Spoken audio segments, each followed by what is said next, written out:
Yeah, number one, I think just proud of the effort and fight that the guys had throughout the course of the game. Obviously, in the first half, we'd like our execution to be at a higher level.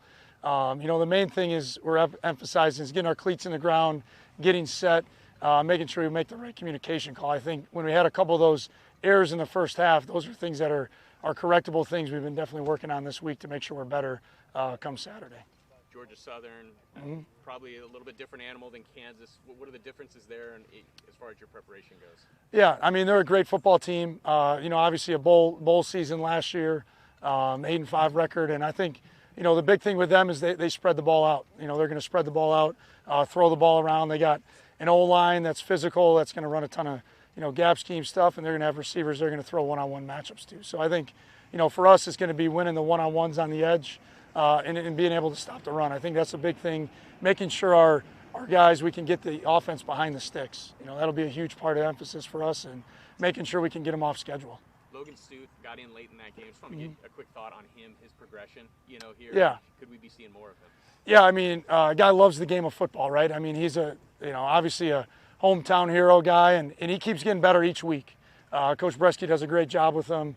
Obviously you're gonna see him continue to get more and more reps as the season goes, and as he continues to elevate his play. But I was happy with him to get in, and he was around the football. Getting just one sack last week, was that more a product of Kansas's O-line, or is there some stuff you're working on in practice to solve that? Yeah, I mean, you got to tip your hat off to Kansas and what they did.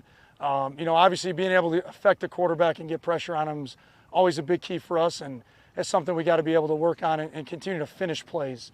I think when you're on the front side of a quarterback to the back side of a quarterback, and how to keep them in the pocket and contain them, or go for the ball. And I think those three things kind of are going to be a point of emphasis to make sure that we can, finish the plays we do have in the backfield. Georgia Southern plays a high-tempo style of offense. How do you simulate that in practice? Yeah, well, I mean, even today we try to make sure that, all our defensive coaches are coaching the scout team and making sure our tempo can be as fast as possible to make sure we could give our defensive players the best look.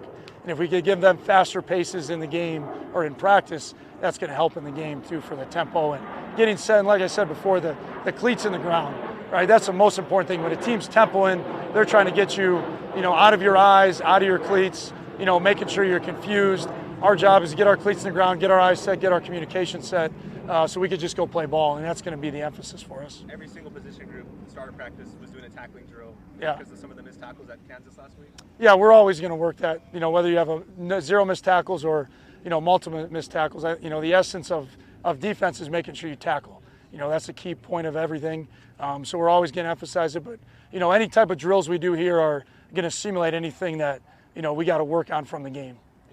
Hey, Coach, which specific players are you're going to be relying on Saturday to get you the W?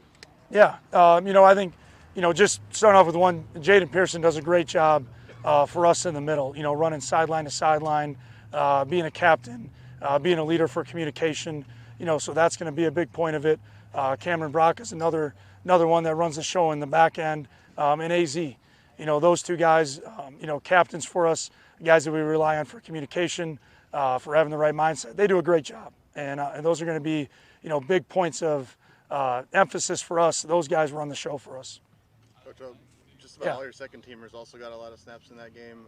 What do you feel like you learned about your personnel and how to move forward? Yeah, I mean, we got great guys. They love the game of football, and we're going to play the above the line players. So if we feel like they're above the line, we're going to make sure they earn the reps because of what they did on the practice field.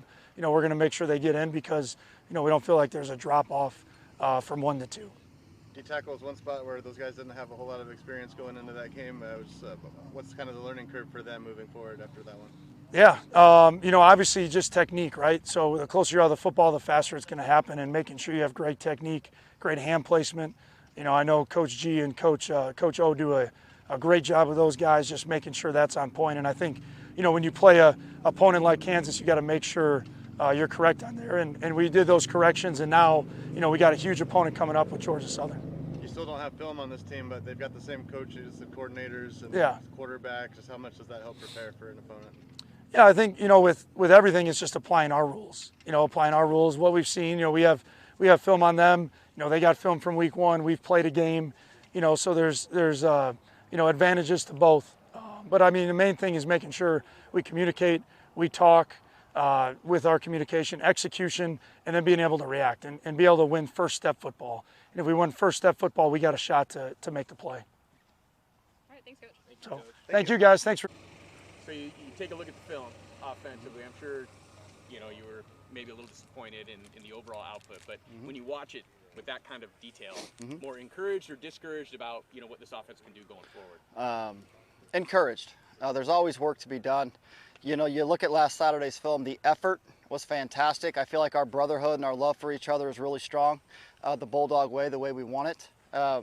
I tip my hat to the opponent. They caused us some problems, and we got to coach it up and continue to try to get better to reach our potential. But promising, it's never as bad as you think walking off that football field. There were a lot of good things that happened. We just got to stay on schedule and be more efficient and get the ball in the end zone. What's going to be your message to EJ this week from week 1 to week 2? Mistakes are going to happen on the football field. How we react to mistakes defines our character. It kind of defines the leadership ability of that position group. That's an area where I thought we could be better. Still confident that you guys will be able to run the football, as well as you hope to? We're going to have to. Winning football is running the football. We're going to stay stubborn in that area.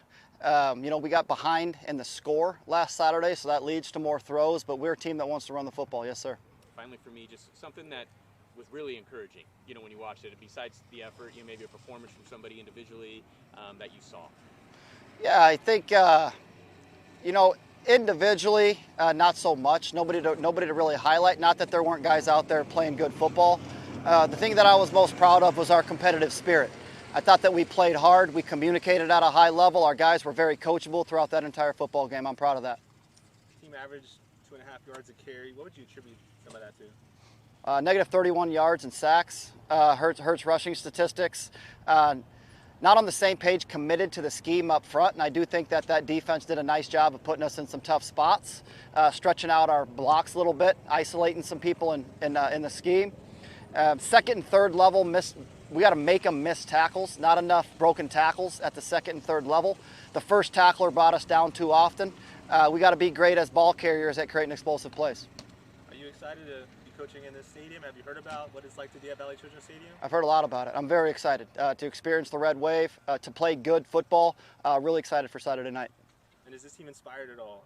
Obviously they are, but how inspired are they to come back in front of this crowd and show that last week was not what this team really is? The energy's great. We'll see. The energy's fantastic. The guys are bought into what we're talking about. Really look forward to Saturday night. Yep. What are you going to do? What adjustments do you need to make to get more yards on first and second down? Making sure that our audibles are communicated and executed at a higher level. Buying into the scheme. Whatever we decide to do, there needs to be total buy-in for that. And just execution. Those 11 one-on-ones that happen every play, we need to win them more of those. Should we expect a little trick plays, razzle-dazzle for Saturday? Who knows? Let's get our first and second down efficiency where it needs to be, and then we'll potentially get to that portion of the call sheet. Coach, there was some talk last week about maybe playing 6, 7, 8 linemen, and you guys stuck with the 5. Could you just share a bit about that decision and if that's in play this week? Yeah, we always want to be 10 deep at O-line. As we got into the third and fourth quarter, we talked a little bit about substitutions, but we hadn't played very good football yet, and we thought that the experience for that first group was more valuable. What were some of the challenges you saw up front in the trenches as far as facing that type of team, and how does Georgia Southern compare? The challenges up front, I think they're pretty good, man for man, pound for pound. We played a good football team. We were a step late with our schemes, and they weren't, and that led to some opposite colored jerseys in our backfield at times. The point of attack for the back, we weren't always on the same page with where the yards were available, so that stuff needs to get cleaned up. Is it McDonald? I think the guy's name is McDonald last week. I tipped my hat to him. Felt like he outcoached me. Georgia Southern, good defense, good play caller. I think he's been there 3 or 4 years now, so there's some continuity going on with his staff and the way that they teach and do things. They're capable of getting into all the fronts. And once you put something on film where you get exposed, you can expect to see it again, so we got to clean it up. You mentioned the phrase staying on schedule. How different can this offense look on second and third if those opportunities are more advantageous?